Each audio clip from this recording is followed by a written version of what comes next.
Bismillahirrahmanirrahim. Alhamdulillahirabbil alamin wa bihi nasta'in ala umri dunya waddin. Wassalatu wassalamu ala asyrafil mursalin imamil muttaqin qaidil gharil muhajjalin sayyidina Muhammadin wa ala alihi wa sahbihi ajma'in. Subhanaka la ilma lana illa ma 'allamtana innaka antal alimul hakim. Rabbi shrah li sadri wa yassir li amri wahlul 'uqdatam min lisani yafqahu qawli. Allahumma anfa'na bima 'allamtana wa 'allimna ma yanfa'una. Allahumma zidna ilman warzuqna fahman. Allahumma nawwir qulubana bil ilmi wal amal wa zayyinna bil ikhlasi was sirri wal khawfi raja ila Allah. Allahumma lakal hamdu wa ilaikal mushtaka wa antal musta'an wa la hawla wa la quwwata illa billahil 'aliyyil 'azim. Allahumma a'simna min syarril fitan wa 'afina min jamil mihan wa aslih lana ma dhahara minha wa ma batana. Allahumma nakki usul fi qulubana min al-hikdi wal hasad wal baghdha wal ujub wa jami' amradil qulub bi rahmatika ya arhamar rahimin. Alhamdulillah, segala puja serta syukur kehadirat Allah Subhanahu wa taala yang telah banyak memberikan kepada kita segala kenikmatannya, anugerah dan karunia-Nya, sehingga alhamdulillah malam hari ini kita berkumpul kembali di masjid ini yang insyaallah kita selalu diberikan keberkahan dan rahmat dari Allah Subhanahu wa taala. Kita lanjutkan kajian kita masih di dalam kitab bab kemaksiatan lisan. Di antaranya yang kemarin adalah di antara kemaksiatan lisan adalah at-tazmir, itu meniup seruling yang makruh, yang diharamkan di dalam syariat Islam. Kemudian diam terhadap amar ma'ruf nahi munkar tanpa uzur, dan juga katmul ilmul wajib, yaitu menyembunyikan ilmu yang wajib, ya, disertai dengan adanya orang yang ingin mendapatkan ilmu. Kemudian wadhahak li khurjrih, dan juga di antara kemaksiatan lisan adalah tertawa sehingga keluar kentutnya atau anginnya. Au ala muslim istihdaran lahu, di antara kemaksiatan lisan juga merendahkan seorang muslim, ya, dan juga menyembunyikan persaksian. Nah, itu termasuk kemaksiatan lisan. Kemudian selanjutnya di antara kemaksiatan lisan adalah wa tarku raddus salam al-wajib alik, yaitu tidak menjawab salam yang wajib atas kamu, ya, tidak menjawab salam yang wajib maka lisan kita bermaksiat. Bagaimana contohnya? Bi an waqa'as salam alaika wahdak, ketika engkau sendirian, tidak ada lagi ada orang yang mengucapkan salam, maka wajib bagi kamu untuk menjawab salamnya. Tidak ada lagi orang selain kita. Ada orang ucapin salam, assalamualaikum, wajib bagi kita untuk menjawab salam. Kenapa? Karena kita sendirian, nggak ada orang yang lain. Kalau ada orang yang mengucapkan salam kepada kita, sedangkan kita sendiri nggak jawab, ya, maka berdosa, ya, maksiat, lisan kita maksiat. Bi khilafi ma idza waqa'a ala jama'atin faradahina idin fardun kifayah, kecuali kalau seseorang mengucapkan salam di hadapan orang banyak, ya, atau di kelompok, satu kelompok, ada satu orang mengucapkan salam, assalamualaikum, di antara salah satu kelompok ini ada yang jawab waalaikumsalam, gugur tuh semuanya. Yang tidak menjawab nggak apa-apa, nggak berdosa. Kenapa? Karena udah ada yang jawab, ya. Apalagi kalau semuanya jawab, bagus. Tapi kalau semuanya nggak ada yang jawab, orang ucapin salam, assalamualaikum di depan orang banyak, nggak ada yang jawab, semuanya dosa. Kalau nggak ada yang jawab, seluruhnya nggak ada yang jawab, dosa. Tapi kalau ada satu yang jawab, maka sudah gugur, fardu kifayah itu namanya. Seperti sholat jenazah. Sholat jenazah beda dengan sholat 5 waktu. Kalau sholat 5 waktu, wajib, setiap orang wajib sholat. Ninggalin, dosa, mendapatkan siksa dari Allah. Kalau sholat jenazah, fardu kifayah. Kalau udah ada orang yang sholatin sholat jenazah, yang lain nggak sholatin, nggak apa-apa, gugur. Tapi kalau ada sholat jenazah ada jenazahnya kagak ada yang sholatin, satu kampung kagak ada yang sholatin, dosa satu kampung. Ya, itu namanya fardu kifayah. Nah, menjawab salam ketika di hadapan khalayak ramai atau orang yang lebih dari satu, sudah ada yang menjawab di antara salah satunya, maka gugurlah kewajiban yang lain. Wa mithla radus salam bil jawab lil kitab, qala sallallahu alaihi wasallam inna li jawabil kitabi haqqan karadi salam rahu Tabrani. Sebagaimana juga menjawab salam yang wajib ketika di surat atau tulisan. Orang nulis surat Assalamualaikum, atau nulis nih kirim WhatsApp Assalamualaikum, wajib kita jawab.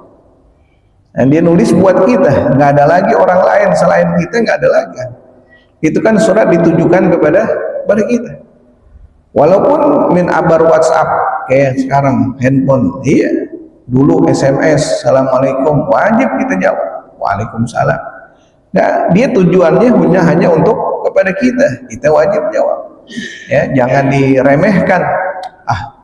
Apa itu namanya, buat pembuka doang kali, enggak. Kecuali ada yang jawab di antara salah satunya, tapi ini kan tujuannya dia ke kita. Nomornya cuma satu doang, nomor kita doang, nggak ada nomor kita di cloning sama yang lain, atau yang lain jawab, nggak apa-apa, kita nggak jawab, tapi harus dijawab, wajib. Ya, sebagaimana menjawab salam wajib lil kitab, ketika di kitab atau di tulisan. Sebagaimana Rasulullah SAW, beliau bersabda, inna li jawabil kitab haqqan karadi salam. Rasulullah bersabda, sesungguhnya di dalam menjawab salam dalam tulisan itu haqqan, sama seperti menjawab salam seperti biasa. Ya, menjawab salam seperti biasa. Rawahu Tabrani, hadis yang diriwayatkan oleh Imam Tabrani. Ya, di sini dikatakan far'un qala al-mutawali law kutiba syakhsun ila akhiri kitaban fa in sada'a minhu jawab ala dhahrihi lam yamlikuhu alaihi radduh. Nah, katanya Imam Mutawali mengatakan, kalau ada seseorang nulis kitab, nulis surat atau nulis WhatsApp, pokoknya bentuk surat. Dia nulis surat, kemudian di akhir kitabnya kan biasanya ada orang wassalam, ya. Pertama assalamualaikum warahmatullahi wabarakatuh. Terus dengan ini saya menyatakan isi suratnya tuh. Nanti di akhir wassalam, ya. Nah, kalau dia menulis salamnya di akhir, sekiranya dia meminta jawaban dari salam tersebut, maka harus kita jawab. Harus jawab. Ya. Kalau ada orang yang menulis salam di akhir tulisannya, kan kita sendiri baca kitab, iya tetap walaupun yang mengucapkan itu enggak di depan kita, cuma dalam tulisan seolah-olah orang tersebut mengucapkannya di depan kita wajib jawab salamnya, wajib menjawab salamnya. Wa ila fahuwa lahu hidayah yumallikuhal maghtub ilaih. Ya, tapi kalau enggak ada salamnya, ya kita ngucapin aja Waalaikumsalam, ya, maka itu sebagai hadiah limaktub, hadiah kepada orang yang ditulisi suratnya, ya, ditulisi suratnya. Wasahahu Nawawi hadza wa qala ghairu mutawali innahu yabqa ala malikil kitab walil maktub ilaihi intifa bihi abahah hak bukya dzalika al-hasni. Tapi selain ada ulama lain mengatakan enggak, yang menulis kitab itu dia yang mendapatkan alal malikil kitab, yang mempunyai tulisan itu yang dia mendapatkan pahalanya, ya, yang mendapatkan pahalanya. Walil maktub, dan orang yang ditulisi kitabnya intifa bihi abahah. Nah, dia hanya mendapatkan kemanfaatan aja. Dia hanya mendapatkan kemanfaatan. Hukiya dzalika hasni.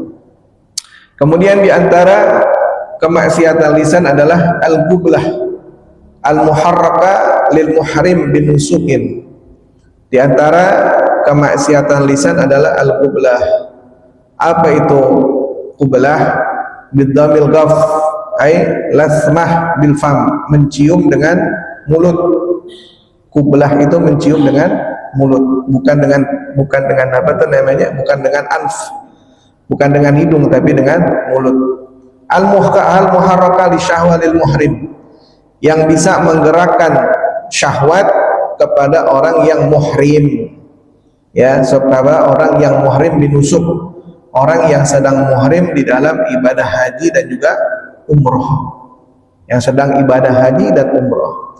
Dia lagi umroh, nggak boleh mencium istrinya, nggak boleh, ya, apalagi mencium yang kira-kira menurut dia, wah ini bisa menggerakkan syahwat, nggak boleh sampai selesai umrohnya. Begitu juga haji, dari awal pelaksanaan haji dia nggak boleh mencium istrinya.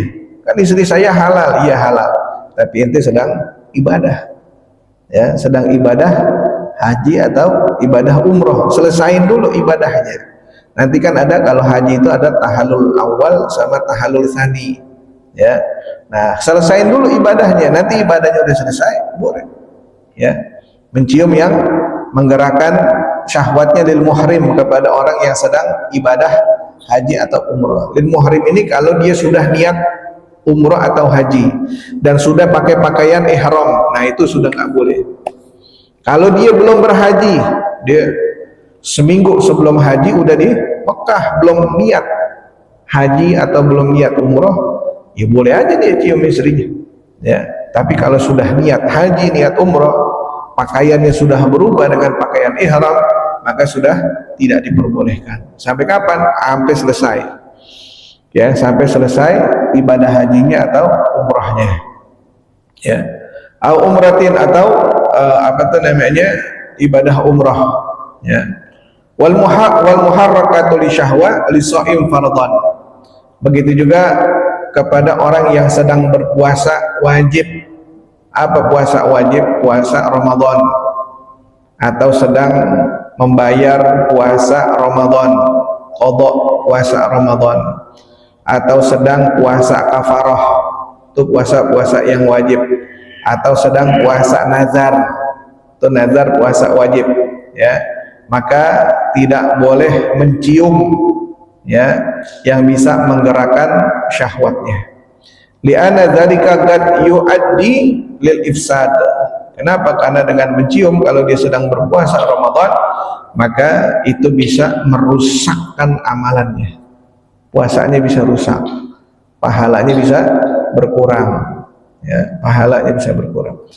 Au liman la tahilu lahu qiblatuhu, atau kepada orang yang tidak dihalalkan untuk dicium, ya, yang tidak halal untuk dicium. Kaghairi halilatin, seperti siapa? Seperti orang yang bukan yang dihalalkan baginya. Nah, boleh, ya, maksiat, lisannya itu maksiat, mulutnya maksiat, mencium orang yang tidak halal baginya, ya. Wa ghairu waladin shagir, dan mencium anak yang udah besar, udah bukan anak kecil lagi, udah besar, ya, boleh. Wa ghairi jins, atau mencium lain jenis, laki dengan perempuan yang bukan mahram, atau laki dengan laki, kalau dia bergerak syahwatnya haram, ya, haram, ya. Wa far'un gala bajuri wa yukrahu takbilu fi ra's ila liqadimin min safarin aw liman ba'da liqa'ah urfan. Nah, di sini berkata Imam Bajuri, makruh mencium kepala, ya. Ada kan orang biasanya mencium kepala, mencium jidatnya, makruh, kecuali kalau dia baru datang dari perjalanan jauh.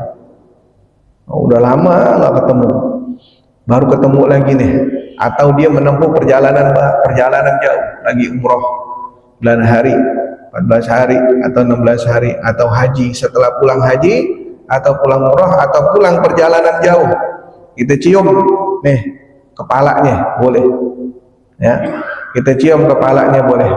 Auliman ba'da liqa'ahu urfan, atau setelah lama nggak berjumpa. Dulu misalkan kita ketemu 5 tahun yang lalu, nah, tahu-tahu berjumpa, ketemu lagi setelah 5 tahun, nah, boleh mencium kepalanya. Tapi kalau nggak ada alasan-alasan yang kayak begini, nggak diperbolehkan. Tiap hari ketemu, mencium aja kepalanya, padahal tiap hari ketemu, nggak pergi kemana-mana, nggak sedang dalam perjalanan, nggak boleh, ya, tidak boleh. Lima dzukiral itiba fa innahu sunnatun. Iya, memang mencium kepala ini sunnah, ya, kepada orang yang mengikuti Rasulullah SAW, betul. Tapi adalah alasannya. Alasannya pertama karena lama tidak berjumpa, atau habis Lebaran Idul Fitri nggak ketemu lagi setelah Idul Fitri di tahun selanjutnya. Boleh nggak kita cium kepalanya? Boleh. Ya, siapapun teman atau tetangga kita lama nggak ketemu, atau sehabis melaksanakan perjalanan yang jauh, boleh, ya, itu sunnah. Tapi kalau yang tiap hari ketemu, nah, nggak disunahkan seperti itu. Rasulullah nggak melakukannya seperti itu kepada sahabat yang tiap hari ketemu, 2 hari ketemu, 3 hari sekali ketemu, seminggu sekali ketemu, nggak di. Sedangkan dia nggak sedang dalam perjalanan jauh, masih daerah-daerah kita aja, lingkungan kita sini, nggak kelihatan 2 hari, cuman di rumahnya dia, cuma di lingkungan, nggak sedang dalam perjalanan jauh, nggak disunahkan di situ, ya, bahkan makruh katanya, kata Imam Bajuri. Wa yusan takbilul yad li shalah wa nahwihi minal umuri diniyah kal ilmi wa zuhud. Dan juga disunahkan untuk mencium tangan li shalah, ya, mencium tangan orang-orang soleh, orang-orang baik yang berhubungan dengan urusan dunia, yang berhubungan dengan urusan agama. Seperti apa? Kal ilim, ulama, orang alim, sunnah mencium tangan mereka, ya, orang alim, ulama, soleh, ya, sunnah. Wa zuhud, apalagi orang tersebut misalkan zuhud, orang yang nggak mau, kita lihat hidupnya biasa-biasa aja, nggak terlalu cinta terhadap dunia, rajin puasanya, rajin ibadahnya, orangnya soleh, orangnya baik, maka sunnah kita boleh mencium tangannya seperti itu. Apalagi guru, orang yang ngajarin kita, yang kita berguru dengannya, ya, maka sangat disunahkan untuk kita mencium tangannya mereka. Jangan dengerin orang-orang yang di sosmed, oh apaan begitu, begini, terlalu besar menghormati guru, sampai harus jalan jongkok di depannya. Jangan dengerin dia, orang kagak belajar, orang nggak belajar, orang kagak ngerti, ya, jangan dengerin yang begitu. Yang penting kita punya hubungan baik kepada guru kita, ya. Bahkan Sayyidina Ali mengatakan, ana abdun man alamani harfan wahidan, aku adalah seorang hamba, budak bagi orang yang mengajarkanku walaupun 1 huruf. Terserah saya ini budak, terserah dia mau memerdekakan saya, dia mau menjadikan saya sebagai budaknya, terserah, ya. Nah itu, jadi sangat disunahkan untuk mencium tangan orang-orang soleh, apalagi ulama, apalagi aulia, ya, apalagi aulia. Nah, disunahkan untuk mencium tangannya mereka. Wa yukrahu dzalika li ghani wa nahwihi minal umuri dunyawiyah. Dan juga makruh mencium tangan li ghaniin, mencium tangannya orang kaya, wa nahwihi, dan yang semacamnya orang kaya, daripada urusan yang berhubungan dengan dunia. Seperti apa? Ka syaukatin, seperti penguasa, wa wajahah, ya, atau penghormatan kepada mereka. Gak perlu kita cium tangannya orang kaya, yuk kita salaman. Pejabat, yuk kita salaman. Gak perlu kita cium tangan sama mereka, ya, mereka pejabat, bukan orang alim, gak ada hubungannya dengan agama, kecuali pejabatnya menteri agama, alim, belajar, sono pesantren, boleh kita cium. Tapi kalau urusan dunia, nggak perlu cium-cium tangan dengan mereka, ya. Nggak perlu, cukup kita jabat tangan dengan mereka, ya. Maka warada man tawadda'a li ghaniyin li ginah dhahaba thulutsa dini.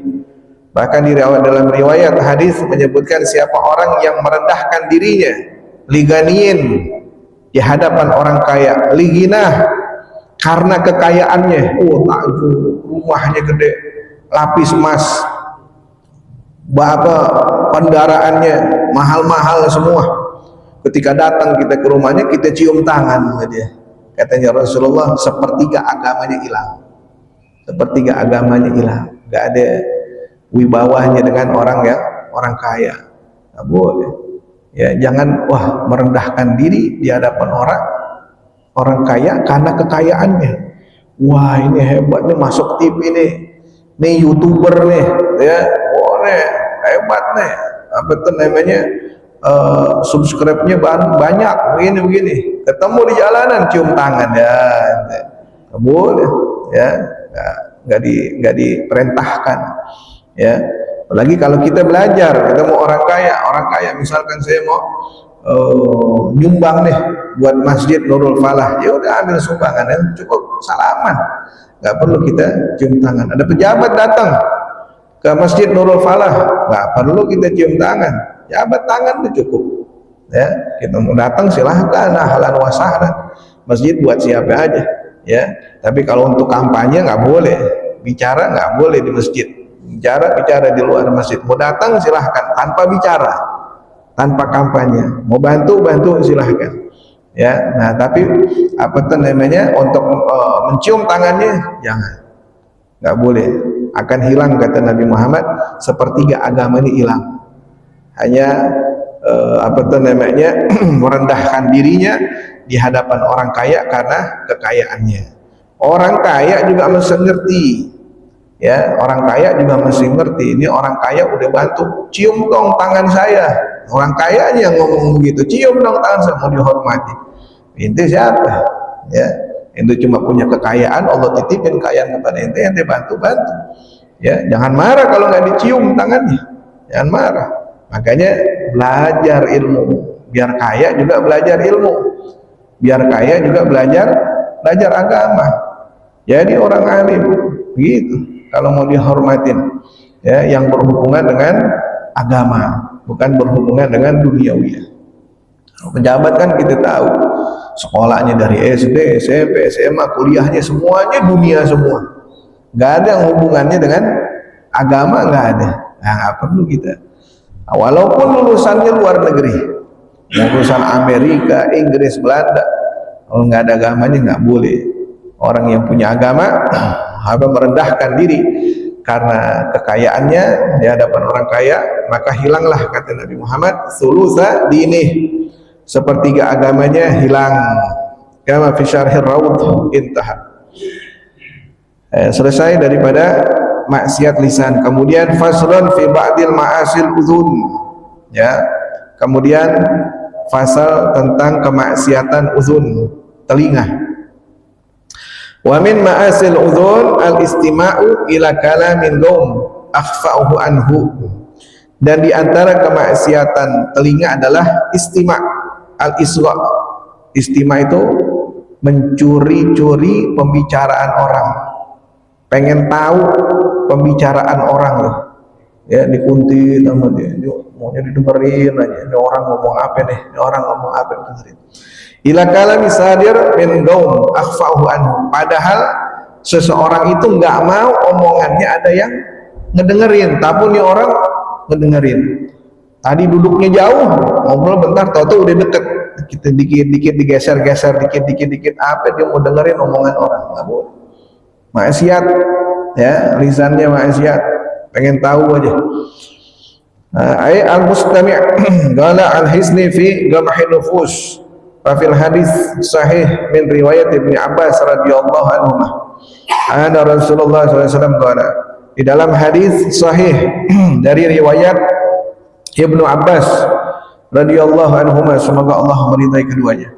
Ana Rasulullah sallallahu alaihi wasallam qala man istama'a ila haditsin qaum wa hum lahu karihun subba fi udhunaihi al-unku yaumal qiyamah. Kata Rasulullah SAW, siapa orang yang kepengen ngedengerin omongan orang, wahum lahu karihun, dan orang yang bicara ini nggak seneng ada orang yang mendengarkan. Ya, kalau bicara seperti ini kan di forum, di depan, memang pembicaraannya buat disampaikan kepada orang lain. Orang lain mau dengerin, ya nggak apa-apa mau dengerin. Nah ini ada orang ngomong khusus, ngomong rahasia, ngomong yang nggak mau orang lain dengar. Tapi ini orang maunya nggak dengerin, ya kepengen apa tuh namanya, kepengen tahu aja, ya kepengen tahu. Nah, itu yang nggak boleh. Maka kata Rasulullah, siapa orang yang menginginkan mendengarkan kepada pembicaraan orang lain, wahum lahu karihun, dan dia nggak senang kalau ada yang mendengarkannya, subba fi uzunaihi al unku yaumal qiyamah, bahkan nanti di hari kiamat kedua telinganya ini akan dituangkan unku. Ya, apa itu al unku? Al unku itu rosos muzab. Rosos itu besi yang dipanasin. Besi apa itu? Besi itu yang cair, ya, besi dipanasin yang cair, maka dituangkan ke telinganya. Ini telinga yang dulu mau mendengarin omongan orang, ya, mufudul, pengen tahu omongan orang, dituangin besi panas di atas telinganya. Wa ila mizmar, dan yang termasuk daripada kemaksiatan telinga adalah ilal mizmar, ngedengerin mizmar bi kasral mim wa huwa ma yadrubu bihi ma'al autar, mendengarkan suara apa namanya, suara seruling. Mizmar, suara seruling, mendengarkan suara seruling. Mizmar itu seruling yang dipakai biasanya berbarengan dengan autar. Apa itu? Alat musik yang pakai senar, mau gitar, mau apapun. Nah itu biasanya perpaduannya sama suling. Nah ini nggak boleh. Wahwa mizmar iraqi kama qala Syekh Islam fil Fath. Nah sekarang seruling itu kan macam-macam, ada yang lurus, ada yang belok, ada yang pendek, ada yang panjang, macam-macam. Ada yang modelnya begitu, saksofon dan lain sebagainya. Nah ini seruling yang mana katanya? Qala Syekhul Islam fi Fath, berkata Syekhul Islam fi Fath, yang dimaksud seruling ini adalah seruling Iraqi, serulingnya orang Irak. Serulingnya begitu tuh, depannya ada bulat, depannya ada bulat begini. Nah terus serulingnya orang Irak. Jadi kalau dengerin musiknya orang Irak ada serulingnya, nah itu dia tuh, nggak boleh tuh, ya, ngedengerin suara serulingnya orang Irak, nggak boleh, maksiat daripada telinganya. Nah, wa tanbur, begitu juga mendengarkan tanbur. Apa itu tanbur? Bidhamil ta wa fil hadits man istama alatul mulahi fi dunya lam yasma qira'atu qurra'i ahlil jannah wa minhum Yusuf wa Muhammadun sallallahu alaihi wasallam. Ya, nah tanbur ini kayak apa itu namanya, alat musik yang sekarang tuh, ya, anak-anak tuh ya, ada depannya bulat, terus makin lama kecil, terus begitu lagi tuh. Apa itu namanya? Ada tuh yang dibarengin sama hadroh anak-anak zaman sekarang tuh. Yang tengahnya kecil tuh, terus ininya jadi gede. Apa itu? Ada tuh yang biasanya tuh dipakai sama anak-anak tuh. Nah itu nggak boleh, ya, tanbur tuh nggak boleh. Apa yang namanya? Dumbuk ya, yang tengahnya kecil tuh, ini begini, nanti tengahnya kecil terus gede lagi. Dumbuk, ya, nah itu dumbuk nggak boleh, ya, dumbuk tuh nggak boleh. Dalam hadis Rasulullah SAW bersabda, man istama alatal malahi, siapa orang yang mendengarkan alat-alat malahi, alat-alat yang dapat melalaikan kepada Allah, di dunia, maka lam yasma' qira'atu qurra'i ahli jannah, maka nanti di surga dia enggak bakal bisa mendengar nikmatnya suara orang yang membaca kitab Allah. Siapa yang akan membaca kitab Allah di surga? Yang suaranya merdu, suaranya nikmat, enggak bakal Allah kasih dia dengar, karena dia sudah lalai dengan keindahan musik di dunia yang menurut dia itu musik suara yang paling nikmat. Padahal ada suara yang paling nikmat nanti di surga. Qurra, ya, orang-orang yang membaca ayat-ayat Allah. Siapa mereka yang membaca ayat-ayat Allah di surga? Minhum Yusufu wa Muhammadun sallallahu alaihi wasallam. Yang nanti akan membaca ayat-ayat Allah di surga dengan suara yang indah adalah Nabi Yusuf dan Nabi Muhammad sallallahu alaihi wasallam. Di surga dia nggak dikasih dengar sama Allah Subhanahu wa taala. Karena itu sudah mendengar di dunia suara-suara alat musik di dunia, maka di surga enggak dikasih dengar. Jadi alat musik ini juga suara musik itu juga ada berbeda pendapat ulama tentang musik. Ada yang memperbolehkan, ada yang tidak memperbolehkan. Boleh selama dia tidak lalai kepada Allah. Boleh selama alat musik tersebut mengingatkan dia selalu kepada Allah. Tapi kalau alat musik yang melalaikan dia kepada Allah, yang membawa dia kepada kemaksiatan, lirik-liriknya lirik-lirik maksiat, nah itu apalagi bukan lalai lagi, ngajak orang untuk berbuat maksiat, haram, jelas haram. Ya. Wasairul aswatil muharramah, ya, begitu juga ya suara-suara yang diharamkan, kata beli kaubah, ya, wa kaman yadhak bi fahshin au kadzab, ya, diantaranya suara-suara yang diharamkan adalah suara tertawa bi fahshin au kadzab, suara tertawa yang ditimbulkan oleh cerita-cerita bohong. Jadi orang ini bercerita, ceritanya bohong biar bikin orang ketawa. Nah, ini suara ketawa ini yang diharamkan. Ya, yang diharamkan juga ketawanya terbahak-bahak, dan juga yang diharamkan itu adanya kebohongan di dalam ceritanya. Boleh bercanda tapi nggak boleh ada kebohongan. Nabi Muhammad juga bercanda tapi bercandanya nggak ada kebohongan, nggak ada kedustaan. Bercandanya benar semuanya, ya, bercandanya benar. Nah, ada namanya ibtisam, ada namanya dhahak, ada namanya senyum, tertawa, terbahak-bahak. Nah, kalau senyum itu nggak kelihatan gigi. Nah, ini namanya senyum. Kalau ketawa kelihatan giginya. Kadang ada suara, tapi suaranya hanya pendek, nggak didengar sampai jauh. Hehehe. Ini namanya tertawa. Kalau terbahak-bahak, kakak sampai mulutnya lebar, kelihatan langit-langit dalam mulutnya itu kelihatan, dan suaranya itu jauh sampai orang yang jauh mendengar suara ketawanya dia. Ini namanya terbahak-bahak. Yang tidak diperbolehkan adalah tertawa terbahak-bahak, itu nggak boleh. Ya. Kan ada orang ceritanya bohong bikin orang ketawanya terbahak-bahak, nah itu yang nggak boleh. Nabi Muhammad ketawa tapi hanya tersenyum. Dalam riwayat hanya sampai kelihatan gigi serinya aja, gigi serinya, udah sampai situ doang, nggak sampai tertawa yang terbahak-bahak, ya, nggak sampai tertawa yang kencang, yang suaranya sampai didengar oleh orang yang jauh. Wakat zikir musawinas, ya, wal istima' ilal ghibah wan namimah, dan juga diantara kemaksiatan telinga adalah mendengarkan perkataan ghibah wan namimah. Ghibah tuh membicarakan kejelekan orang, dengerin. Wan namimah, orang sedang ngadu domba, ya, didengerin sama dia.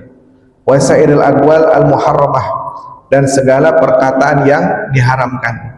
Bihilaf ma idza dakhala alaihi sima'i qahran aw min ghairi ikhtiyari wa qarahu wa lazimahul inkar, kecuali kalau dia nggak sengaja dengarnya. Orang lagi gibah ngomong suaranya kenceng, dia nggak niat denger, nggak mau ngeliat apa, nggak mau niat ngedenger tuh nggak mau, tapi suaranya masuk ke dia, bukan karena kemauan dia, tapi suaranya masuk ke dia tuh, suara orang yang gibah masuk ke dia, kemudian dia nggak seneng dengan omongan orang yang sedang ngomongin aib orang lain, ya. Bikhilaf fa idza radiya anhu walau bahran, dia juga nggak seneng, nggak suka orang apa tuh namanya cerita tentang aib orang lain. Walazimahu inkar, maka dia harus mengingkari. In qadar, kalau dia mampu. Dengan apa? Suruh dia, ente jangan gibah, jangan ngomongin orang. Kalau dia bisa, ya. Kalau dia nggak bisa, maka apa tuh namanya pergi menjauh. Kan beda. Ada orang memang sengaja denger, ada orang nggak sengaja denger. Orang lagi ngejelekin orang nih, ngomongin aib orang. Ada orang yang sengaja denger. Yang sengaja denger tuh memang sengaja mau ngedengerin, ini orang ngomongin apa nih, ini orang ngomongin apa. Ada orang yang nggak sengaja denger, lagi duduk, tahu-tahu datang dua orang, apa tuh namanya, ceritain kejelekan orang lain. Kita nggak sengaja denger, dia baru datang, tahu-tahu ceritain kejelekan orang lain. Nah, kedengeran sama kita, dan kita nggak suka dengan perkataan tersebut, maka lazimahu inkaru, maka engkau harus ingkari. Dengan apa? Ente jangan suka ngomongin orang. Kalau ente mau ngomongin orang, jangan di sini, jalan sono, gitu. Kalau dia nggak masih begitu juga, kita yang jalan.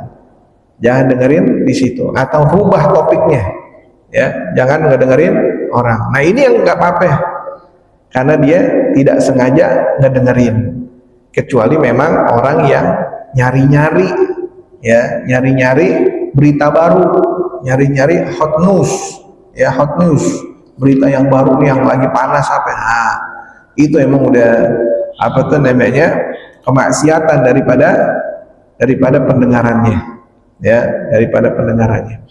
In qadar, kecuali kalau memang dia nggak sengaja nih, ya, nggak sengaja nggak dengerin orang lagi ngomongin kejelekan orang, nggak sengaja, dia demen, malah demen, ya, diem aja di situ deh, kagak ada ingkar-ingkarnya, nggak mengingkari perbuatan tuh orang, nggak merubah topiknya, atau nggak suruh dia jalan, atau dianya nggak jalan.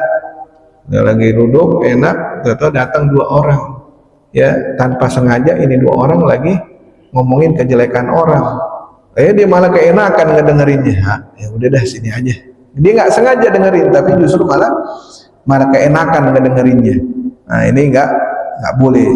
Ini juga berdosa, ya. Fa yahrumu dzalika wa lazimul inkar, maka diharamkan, ya, diharamkan mendengarkan dengan sukarela orang yang sedang membicarakan aib orang lain. Wa lazimul inkar, maka wajib baginya dia untuk inkar hina izin ketika itu, wa izalati inqadar, dan hilangkan, ya, hilangkan topik pembicaraan, membicarakan aib orang lain. In qadar, kalau dia mampu, ya, merubah topiknya. Tapi kalau dia nggak kenal siapa, ya, yang diomongin juga dia kagak kenal, ya, maka nih mukallafan musliman, maka lebih baik dia jalan, ya. Dia jalan, cari tempat yang lain.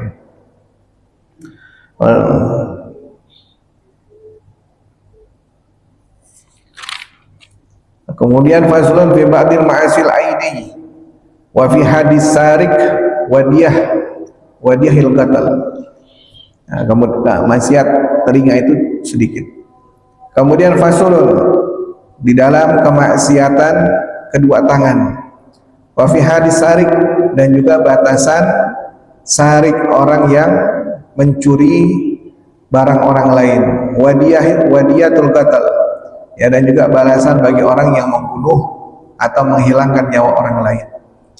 Wa min ma'asil yadain at-tatfifu fil kail wal wazan waz-zara', ya.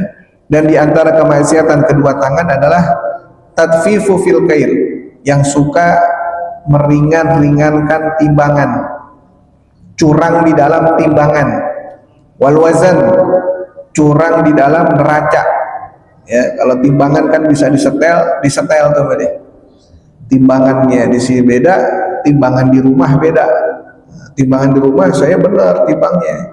Di sono saya lihat timbangannya sekilo, tapi sudah sampai rumah enggak sampai sekilo. Nah, ini orang yang curang di dalam timbangan. Ya, kalau neraca itu kan satu wadah, dua wadah, kanan sama kiri. Nah, yang kanannya ini disetel tuh dia. Ya, biar kalau ada pembeli yang naruh situ lebih berat ya dibandingkan dengan sebelahnya. Mungkin bawahnya dikasih tambahan paku, ditambahan besi di bawah wadahnya dan lain sebagainya. Wal wazan, neraca, wazara ai qiyasbi wa fil adad, begitu juga bukan hanya dengan timbangan, bukan hanya dengan neraca, tapi curang di dalam jumlah.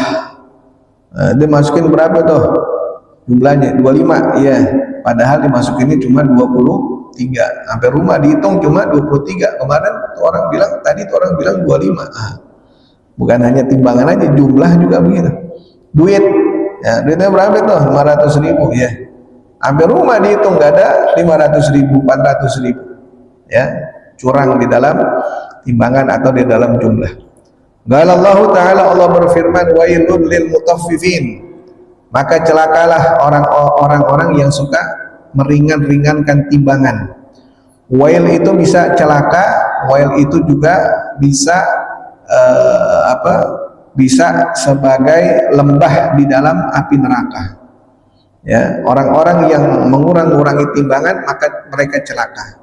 Atau bisa juga ditafsirkan orang-orang yang mengurang-urangi timbangan maka mereka akan masuk ke dalam lembah yang ada di dalam neraka. Kalau lembah tuh begini, ke bawah. Kalau bukit ke atas, nah itu namanya bukit. Ya, kalau lembah ke bawah. Siapa orang-orang yang mengurangi timbangan, yang mereka celaka? Alladzina idza qtalu 'alan nasi yastawfun wa idza qaluhum aw wazanuhum yukhsirun. Itu orang-orang yang kalau minta timbangan, kalau dia beli sama orang lain, nyuruhnya yang adil dong timbangannya.